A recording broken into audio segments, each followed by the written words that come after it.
ये आवश्यकता ही है जो मनुष्य को बाकी जीवों से अलग करता है। आवश्यकता हर जीवों को है, पर उसे समझना और उसे आविष्कार करने की बुद्धि और सामर्थ्य केवल मनुष्यों में है। जितने भी जीव हैं, सभी प्रकृति के सभी नियमों को ठीक वैसे ही स्वीकार कर लेते हैं जैसे प्रकृति ने उन्हें दिया है। केवल मनुष्य ही जो कुदरत के नियमों को बदलने का प्रयास करता है, और मनुष्य ऐसा इसलिए कर पाता है क्योंकि उसका दिमाग बाकी के जीवों से अलग काम करता है।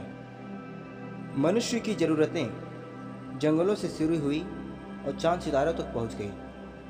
हमने अपनी ज़रूरतों के हिसाब से ढेर सारे आविष्कार किए। हमने जितने भी आविष्कार किए अपने दैनिक जीवन को आसान बनाने के लिए किए। विज्ञान तो ब्रह्मांड के आरंभ से ही था, हमने तो बस उसे समझा और एक अवस्था को दूसरी अवस्था में बदलना सीखा। एकाग्रता और गहरी सोच वाला गुण केवल मानव में ही था, इसलिए विज्ञान के नियमों को अच्छी तरह समझ पा रहे हैं। आराम से स्थान परिवर्तन करने की चाहत ने मानव पहिए को जन्म दिया और समय की सीमाओं को कम करने के लिए तेज रफ्तार वाली वाहनों को जन्म दिया।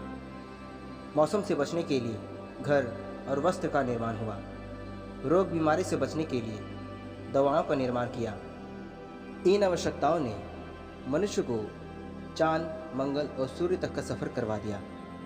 अब तो हम मानव के आविष्कारों ने सोलर सिस्टम को भी पार कर दिया है।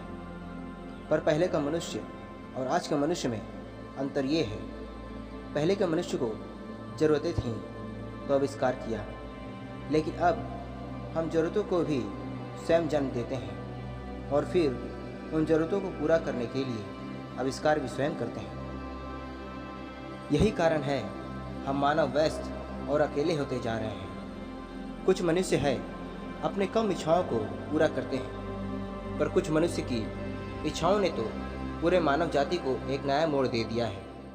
आज हम ग्रहों के गुरुत्वाकर्षण को समझ रहे हैं, पृथ्वी के घूर्णन को समझ रहे हैं, सूर्य ग्रहण और चंद्र ग्रहण को समझ रहे हैं, हवा, प्रकाश, ऊर्जा, बल, कार्यशक्ति को समझ रहे हैं, मैथ, फिजिक्स, केमिस्ट्री के भी गहराइयों को समझ रहे हैं। हम पदार्थ की इकाई को समझ गए हैं, हम जीवन की इकाई को समझ गए हैं।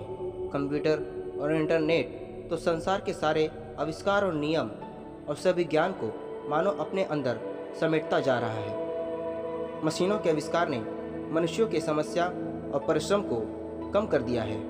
मनुष्य के जीवन जीने तक का आविष्कार हमने कर लिया है, पर क्यों, क्या, कब और कैसे, ये जो शब्द है हमारी इच्छाओं को कभी मिटने नहीं देता और हम फिर नए खोज में जुट जाते हैं। धरती के नीचे क्या है, समंदर का पानी खारा क्यों है, सागर की गहराइयों में क्या है, धरती क्यों घूमती है, आकाशगंगा किसका परिक्रमा करता है, ये ब्रह्मांड बना कैसे है, इसके बाहर क्या है, जो भी है, हम क्यों हैं, हमें करना क्या है। बेवजह हम जन्म लेते हैं, जीते हैं और फिर मर जाते हैं। मरने के बाद कुछ है भी या नहीं? क्या जीवन केवल पृथ्वी पर ही है या कहीं और भी? वह कौन सा रंग, रूप, आयाम, ये शक्ति है जिस कारण से सारे कारण कार्य करते हैं?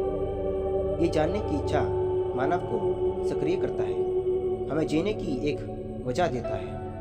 ऐसे ढेर सारे सवाल मनुष्य के दिमाग में आती है। कुछ सवालों के जवाब मिल जाते हैं, कुछ सवाल के जवाब हम ढूंढ रहे हैं, कुछ सवाल केवल सवाल रह जाएगी। शायद उनका खोज होने से पहले मानव सभ्यता का अंत हो जाए। पर ये सवाल हमारी इच्छाओं को मिटने नहीं देता, हमें रुकने नहीं देता और कहता है आवश्यकता ही आविष्कार की जननी है।